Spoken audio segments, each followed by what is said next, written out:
Hi Taurus. Welcome to your mid-March tarot and astrology reading. I hope you're all doing very well.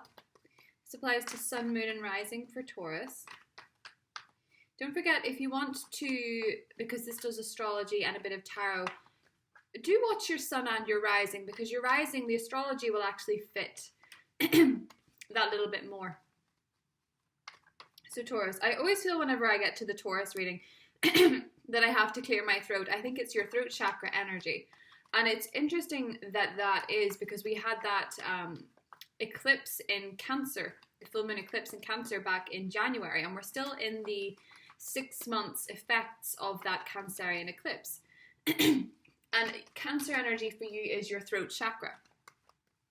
So I feel as though in terms of your communication, Taurus, a lot of you are learning, albeit learning the hard way, how to say no, how to say yes, how to say I would like, how to say I would not like. With Venus and Uranus both in your sign, both connected,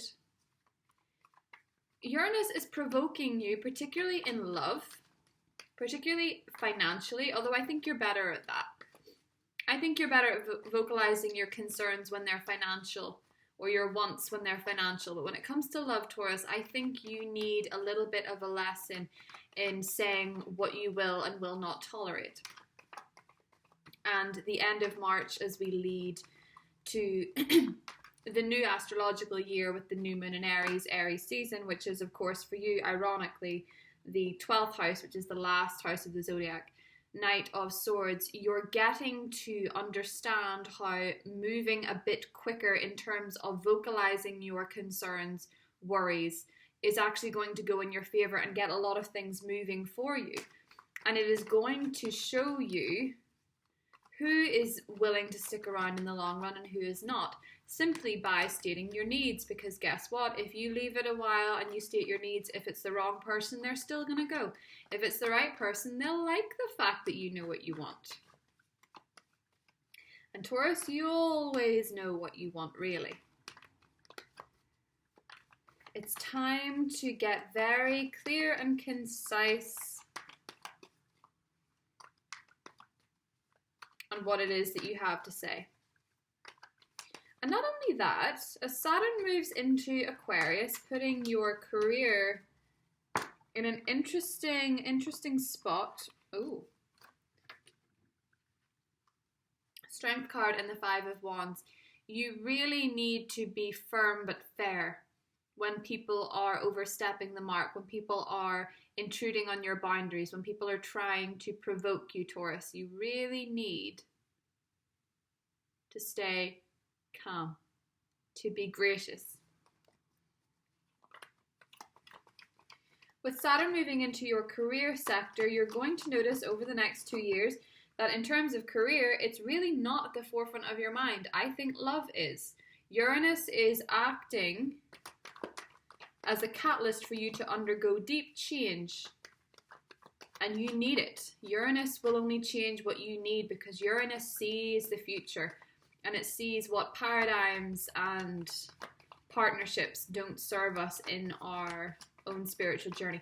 Because forget, as much as you have love on the brain, Taurus, love extends to yourself too. And that is actually the most important relationship. Because you will be with yourself from the moment you are born in this physical world to the time you depart this physical world. You connect with many along the way, but love is not the be-all to end-all in terms of romance. No, because love is not something that is conditional. It does not just suddenly appear in a person and suddenly show up in your life from time to time. Love should be consistent. Again, from the moment you are born to the moment you depart. And believe it or not, beforehand and after. Love is consistent. We trick ourselves into thinking it's not. And Uranus wants you to reconsider that. Neptune and the Sun also wants you to consider where you've maybe been. Seven of Pentacles, deluding yourself as to what makes you feel better. So I'm going to get into the cards because we could go shuffling all day. I find it very hypnotic.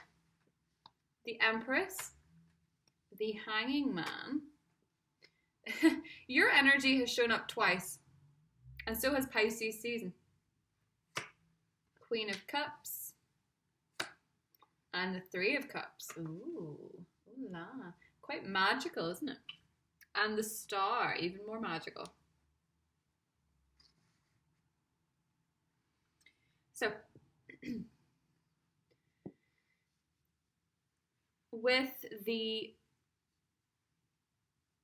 heavy dominant earth energy in the sky at the minute, we have Uranus in your sign, Venus in your sign, Mars, Jupiter, Saturn for now, and Pluto as big heavy hitting planets, and the South Node. We have a lot of earth energy to play around with. And of course, it comes up in your reading because the Empress is really, she embodies the Venus energy. Venus is currently in Taurus, the Hierophant. Taurus energy, we have Uranus and Venus.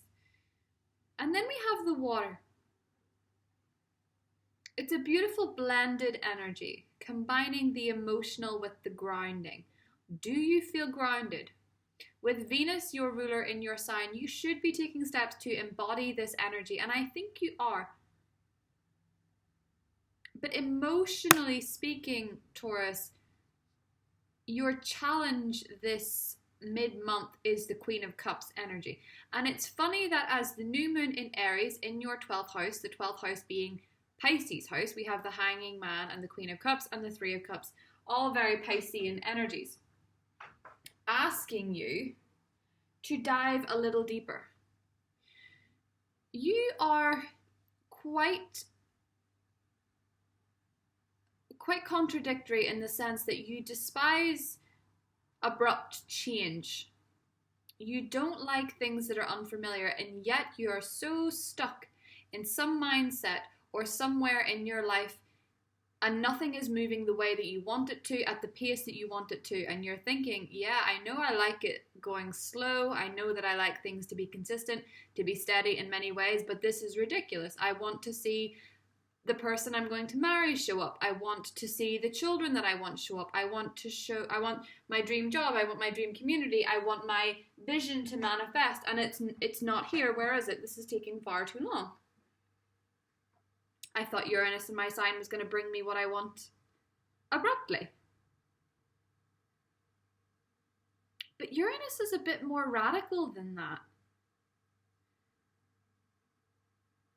Uranus is a rebeller. It's not a gift giver in the way that Jupiter is.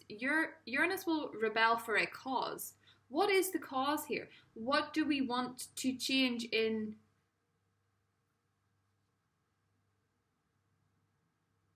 your society, in your government, in your neighborhood? What are you rebelling against? What does Uranus have to rebel against? Well, put bluntly, I think it's an attitude in love. I think it is something that you are really clinging to, of the way that a certain relationship should be, where it should be, how it's going. And I think that need alone, not saying that it's unjustified, that need alone is making you suffer emotionally. And it's actually putting you very out of step with your emotional needs, because you're focusing more on the way it should be rather than what you need right now in this moment. That is why anxiety is such a high level in this world, is because we are never present. Even when you're taking time to yourself to go on your phone, you're looking at images from the past. You're looking from images in other people's time, on other people's timelines, their timelines in life. There's a comparison. And we all know that that's the thief of joy, right? And that's kind of the dark side of the Empress. It's admiring other people's beauty to the expense of understanding, valuing, and admiring your own. It is wanting someone else's family dynamic. It is the envy, it is the jealousy, but more often than not, that all stems down to an insecurity of self and feeling like one is not enough. What's beautiful for many Taurus is that Venus in your sign is often a placement that brings good fortune in love to all, but particularly to you, provided that you are willing to. And if you're wondering what a blockage is to love, that it's not coming in, I will tell you. What you need at the minute, Taurus, in terms of manifesting a partner or improving your relationship, is to accept that you need quite a lot of freedom at the minute to expand, to grow, and to breathe as an individual. Something that Aquarians know can be done. Something that, Aquarians know that can be done. Believe it or not, Aquarians can sustain long-lasting relationships and family dynamics provided they have room to travel, room to grow, room to rest, room to indulge in the things that they find fascinating and exciting, even room to be a little bit toxic sometimes and still be understood. And that, Taurus, is what will connect you both to the relationships that you want, particularly if you are dealing with an Aquarius. Both fixed signs, and yet so very different, but fixed nonetheless.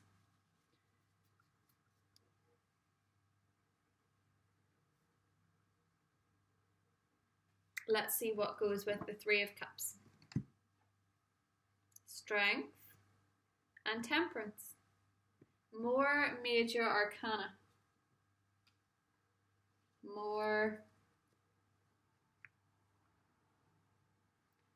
fixed energy with the Strength card.